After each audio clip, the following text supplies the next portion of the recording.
नमस्कार प्यारे बच्चों, आप देख रहे हैं मेरा YouTube चैनल मुनीश मैथ, जिसके अंदर हम करने जा रहे हैं 7वीं कक्षा का गणित। और 7वीं कक्षा के गणित की एक्सरसाइज 4.1 आज हम करने जा रहे हैं, जिसका पहला प्रश्न है हमारे पास समीकरणें दी गई हैं। इन समीकरणों के मान भी दिए गए हैं, x के मान यहाँ पे दिए गए हैं, और हमने ये बताना है कि ये दिया गया मान है जो वो इस समीकरण को संतुष्ट करता है या नहीं। ठीक है, जो दिया गया मान है, कोई भी मान है, जैसे इसमें x का मान इन्होंने 3 कहा है, इसमें x का मान 0 कहा है, इसके अंदर x का मान -3 कहा है। ठीक है, जो भी x का मान दिया गया है, हमने ये बताना है कि जो भी समीकरण हमें दी गई हैं वो इन x के मान से संतुष्ट होती है कि नहीं होती। अब कई बच्चों के माइंड में एक प्रश्न उठेगा कि ये संतुष्ट क्या होता है, कि ये समीकरण संतुष्ट हो गई या नहीं हुई। इसका मतलब बेटा ये होता है कि अगर हम इसके x के मान, x का मान यहाँ पे इन्होंने 3 दिया है, इसके अंदर देखो x का मान कितना दिया है, 3 दिया है। अगर हम x की जगह पर 3 रख देते हैं तो क्या इसका बायां साइड और दायां साइड दोनों बराबर हो जाएंगे, ये हमने देखना है। तो x का मान 3 दिया है, अगर मैं इस x की जगह पर 3 लिख दूं तो आप बताएं कि पहले समीकरण के अंदर मैंने x की जगह पर 3 लिख दिया तो इसका बायां साइड और इसका दायां साइड क्या दोनों बराबर हैं। अगर हम हल करें 3 + 3 6 होता है और इस साइड 0 है, तो दोनों साइड बराबर नहीं हुई ना। अगर दोनों साइड बराबर नहीं हुई तो इसका क्या मतलब है कि x के इस मान के लिए ये समीकरण संतुष्ट नहीं होती। क्लियर? तो हम इसका आंसर लिखेंगे नहीं। x का जो मान 3 है, अगर हम पहले प्रश्न के अंदर रखते हैं तो x के 3 मान के लिए ये समीकरण संतुष्ट नहीं होती। क्लियर? अब बात करते हैं हम दूसरे प्रश्न की। दूसरे में x का मान 0 दिया है, तो अगर मैं इस x को यहां से हटाकर 0 रख दूं तो देखते हैं बायां साइड और दायां साइड क्या बन जाएगा। 0 + 3 3 होता है और इस साइड 0 पड़ी है, तो दोनों साइड फिर भी बराबर नहीं होंगी, तो ये इसका मान इसको संतुष्ट नहीं करता। ठीक, ये आपने जुबानी ही करने हैं, ये सारे प्रश्न हल करके नहीं दिखाने। उसके बाद x का मान -3 है, x की जगह पर मैं -3 रख देता हूं। अब देखो तीसरे प्रश्न के अंदर अगर हम इसका बायां साइड इस साइड को हल करते हैं तो एक 3 माइनस का है, एक 3 प्लस का है, दोनों कैंसिल हो गए। 3 देने हैं, 3 ही लेने हैं किसी से, तो 0 हो गया ना। तो बायां साइड भी 0, दायां साइड भी 0, इसका मतलब x बराबर में -3 के लिए ये समीकरण संतुष्ट होती है। इसका मतलब हम हाँ में आंसर लिखेंगे। क्लियर? x का मान अगर हम -3 रखते हैं तो ये समीकरण संतुष्ट हो जाती है। इसके बाद चौथे प्रश्न के अंदर देखें, x की जगह पर 7 रखना है हमने। यहां पे अगर मैं 7 रखता हूं तो 7 - 7 0 हो जाएगा इस साइड, और इस साइड कितना है, 1 है, 1 है, तो ये x का मान इसको संतुष्ट नहीं करेगा। पांचवा प्रश्न देखें, x का मान 8 है, अगर मैं यहां पे 8 लिख देता हूं तो 8 में से 7 गए 1 ही होता है ना, दोनों साइड बराबर हो गई। इसका मतलब हाँ, ये इसको संतुष्ट करता है। क्लियर? उसके बाद छठा प्रश्न देखते हैं, 5x बराबर में 25। कई बच्चों के माइंड में यहां पे एक प्रश्न होगा कि इसके अंदर ना तो प्लस का निशान है, ना माइनस का है, ना ही गुना का है, ना ही भाग का निशान है। तो बेटा अगर किसी चर और किसी अचर, चर वैल्यू होती है, एक अचर वैल्यू होती है, जो x होता है उसको हम बोलते हैं चर वैल्यू। ठीक है, जो 5 6 7 8 25 3 2 जो भी हैं वो अचर वैल्यूज होती हैं, अचर मान होती हैं। अगर चर और अचर के बीच में कोई भी निशान नहीं है, प्लस माइनस मल्टीप्लाई डिवीजन, अगर चर और अचर के बीच में कोई भी निशान नहीं है तो हम इसका मान यहाँ पे इसके बीच में हम रखेंगे गुना। मतलब इसका क्या बनेगा कि 5 और x की गुना हुई है। ठीक, x और 5 को हम गुना में मानेंगे। तो अगर हम x की जगह पर 0 लिख देते हैं, x की जगह पर 0 लिखने का मतलब 5 गुना 0। ठीक, तो इस साइड कितना आ जाएगा 0, इस साइड 25 पड़ा है, तो ये इसका मान संतुष्ट नहीं होगा। क्लियर? यहां पे मैं दोबारा फिर x ही लिख देता हूं। अब देखें 5 लिखना है, आपको बताया है चर और अचर के बीच में अगर कोई भी निशान नहीं है तो हम गुना मानते हैं। x का मान 5 बनूंगा, कैसे बनूंगा, गुना में 5। अब देखें इस साइड भी 25, इस साइड भी 25, दोनों साइड 25 आ गया ना, तो इसका मतलब x का मान जो 5 है वो इसको संतुष्ट करता है, तो हाँ में इसका आंसर आएगा। क्लियर? अब मेरे को लगता है कि सभी बच्चों को ये प्रश्न क्लियर हो रहे हैं। उसके बाद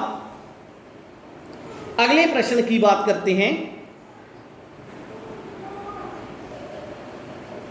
अगले प्रश्न के अंदर देखें, 8वां प्रश्न है इसका।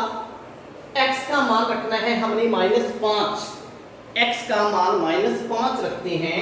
तो बेटा यहाँ पे आपको बताया कि गुना माना जाएगा जब कोई भी निशानी बीच में नहीं है।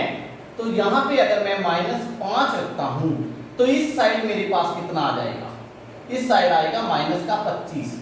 क्यों आया -25? क्योंकि दोनों गुना के अंदर कितने माइनस के निशान हैं, एक ही माइनस का निशान है ना, तो हम माइनस लगाएंगे। अगर 2 माइनस के निशान होते तो हम प्लस लगाते। तो इस साइड -25 आ गई, इस साइड 25 आ गया, तो इसका आंसर आएगा नहीं, ये इसको संतुष्ट नहीं करता। क्लियर?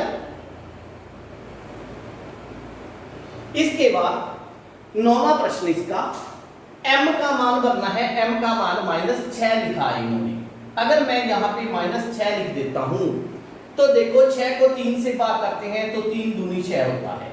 आंसर कितना आ गया लेफ्ट हैंड साइड, ठीक है, जो बायां साइड है उसका आंसर कितना आएगा -2, और दायां साइड आंसर आएगा 2। तो दोनों बराबर नहीं हुए, इसलिए ये मान भी इसको संतुष्ट नहीं करता। ठीक, अब m/3 बराबर में 2, m की जगह पे 0 लिखने को कह रहा है जी। अगर मैं m की जगह पे 0 लिख देता हूं तो बाईं साइड मेरा आंसर कितना आता है, 0/3, 0 ही होता है, टोटल 0 आ गया। उस साइड है 2, तो ये भी इसको संतुष्ट नहीं करता। ठीक, अगला प्रश्न देखिए, लास्ट प्रश्न है पहले का। m की जगह पे अगर मैं 6 लिख देता हूं तो 3 दूनी 6 होता है। इस साइड भी 2 मिल गया मेरे को, इस साइड भी 2 है, तो दोनों साइड बराबर हो गई, इसलिए m का मान जो 6 है इसको संतुष्ट कर देता है। क्लियर बात हो गई ना? अब जो पहला प्रश्न है ये आपको क्लियर हो चुका है कि कैसे कोई मान इसको संतुष्ट करता है या नहीं करता है। उसके बाद प्रश्न नंबर 2 है, जो प्रश्न नंबर 2 में भी ऐसे ही प्रश्न हैं। हमने बताना है कि समीकरण का हल है या नहीं है। देखो बेटा, पहले जब हमने प्रश्न हल किए जो अभी कर रहे हैं, इन प्रश्नों के अंदर क्या था, हमने जुबानी देखा था कि वो इसको संतुष्ट करता है या नहीं करता है। लेकिन अब जो दूसरा प्रश्न हम हल करेंगे उसके अंदर हम इनको पूरा प्रश्न हल करके दिखाएंगे और बताएंगे कि इसको संतुष्ट करता है या नहीं करता। ठीक है, तो प्रश्न नंबर 2 की बात करते हैं। सभी प्रश्न इसमें हल नहीं करेंगे, हम सिर्फ 2-3 प्रश्न में हल करके दूंगा। प्रश्न नंबर 2 के अंदर दूसरे प्रश्न का ए पार्ट है हमारे पास, n+5 बराबर में 19, n+5 बराबर में 19 और n का मान इसने 1 दिया है। हमने ये बताना है कि n का मान जो 1 है ये इस समीकरण को संतुष्ट करता है कि नहीं करता।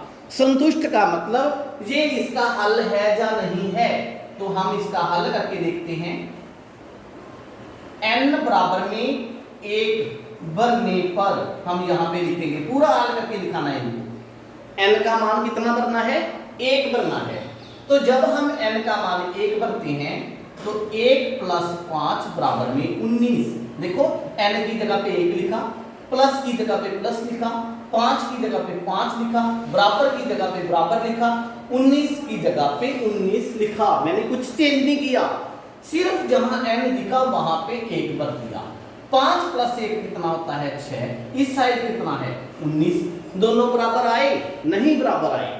इसके आगे ना आप ये निशान डाल दिया करो, ठीक। इसलिए n बराबर है 1, इसका हल नहीं है।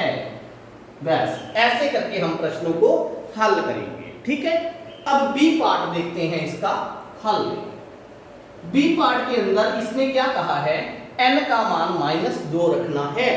कैसे रखेंगे, यहां लिखेंगे पहले आप n बराबर में -2 भरने पर, यहां भी n दिखता है -2 भर दो।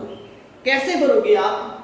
7 और n के बीच में कोई भी निशानी नहीं है, प्लस की, माइनस की, मल्टीप्लाई की, डिवीजन की, तो बीच में गुना का निशान होता है ऑटोमेटिक। 7 गुना -2, जब भी हमने माइनस का कोई वैल्यू पुटअप करनी है, भरनी है, तो इसको हम ब्रैकेट में रख देते हैं एक बार, +5 बराबर में 19। क्लियर हुई? मैंने सिर्फ n की जगह पे ब्रैकेट में -2 लिखा है और कुछ भी नहीं लिखा, ठीक है। अब देखें जब हम इसको हल करेंगे, 7 दूनी 14 -14। क्यों -14 लिखा मैंने? क्योंकि इसके अंदर सिर्फ एक ही माइनस थी। +5 बराबर में 19। 14 रुपए देने हैं किसी के, 5 रुपए लेने हैं, तो हम 9 रुपए देंगे, ठीक है ना। या दूसरी तरह से समझ लो, एक माइनस है एक प्लस है, तो माइनस होगा। 9 आ गया 14 में से 5 के, निशानी किसकी लगेगी? जो बड़े के साथ है। बड़े के साथ माइनस है तो माइनस लगेगा। अब -9 बराबर है 19 आ चुका है, तो हम क्या लिखेंगे? इसलिए n का जो मान है -2, इसका हल नहीं है। अगर दोनों साइड बराबर आ जाती हैं तो हम एंड में लिखेंगे हाँ n बराबर है -2, इसका हल है। ठीक बात हो गई ना। इस तरह करके आपने इन प्रश्नों को हल करना है। इसके बाद इसके 2 प्रश्न और करके देखते हैं, और आज के लिए हम 2 ही प्रश्न करेंगे 4.1 एक्सरसाइज के।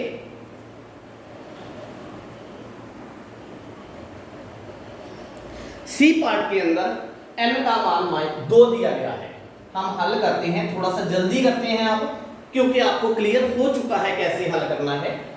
n बराबर में 2 भरने पर, अब जहां भी n दिखता है वहां पे हम 2 भर देते हैं। गुना क्यों लगाई? क्योंकि चर और अचर के बीच में कोई भी निशान नहीं था, मैंने गुना मान लिया। +5 बराबर में 25। 7 दूनी 14 +5 बराबर में 25। 14 + 5 कितना होता है 19 बराबर में 25। दोनों साइड बराबर नहीं आई, इसलिए हम क्या लिखेंगे? इसलिए n बराबर है 2, समीकरण का हल नहीं है। क्लियर हुई बात? फिर अगला प्रश्न, इसका हल करते हैं हम। p का मान 1 बनना है। p बराबर में 1 भरने पर, तो फिर 4 गुना 1 -3 बराबर में 13। ठीक, 4 × 4 -3 बराबर में 13। 4 में से 3 गए, 1 बराबर में 13। दोनों साइड बराबर नहीं आई, तो फिर हम लिखेंगे कि p बराबर में 1 समीकरण का हल नहीं है। ठीक है, इसी के साथ इसके 2 प्रश्न और बाकी हैं अभी, उन 2 प्रश्नों को भी हल कर लेते हैं। पहले मेरे को ये था कि आपके लिए कुछ प्रश्न छोड़ देता हूं, तो चलो मैं दूसरे के सभी प्रश्न हल कर देता हूं आपके लिए। अब ई पार्ट को हम हल करते हैं।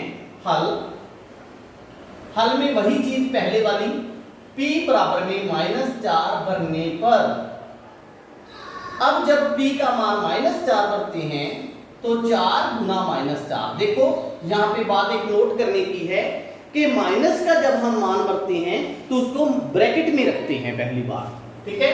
-3 बराबर में 13 हल करते हैं, इसके अंदर एक ही माइनस की निशानी है, 4 चौके 16 -16 -3 बराबर में 13।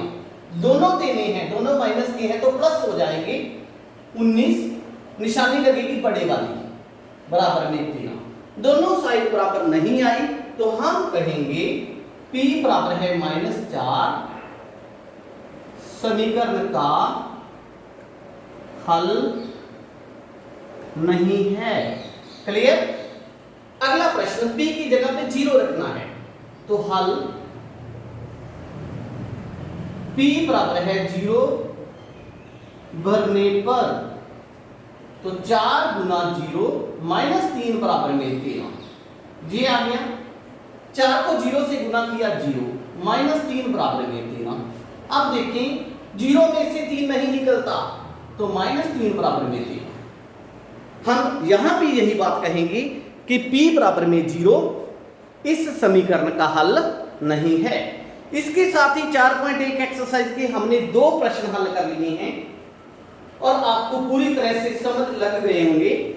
अगर किसी भी प्रकार की कोई दिक्कत है तो YouTube के कमेंट बॉक्स में कमेंट करें और मेरे चैनल को सब्सक्राइब कर लें, क्योंकि सब्सक्राइब करने के बाद जो भी मैं नई वीडियो आपके लिए अपलोड करूंगा तो आपको आपके मोबाइल पर नोटिफिकेशन आ जाएगी, ठीक है। और मेरी वीडियो आपको अगर अच्छी लगे तो अपने फ्रेंड्स के साथ शेयर करिए। थैंक यू, धन्यवाद।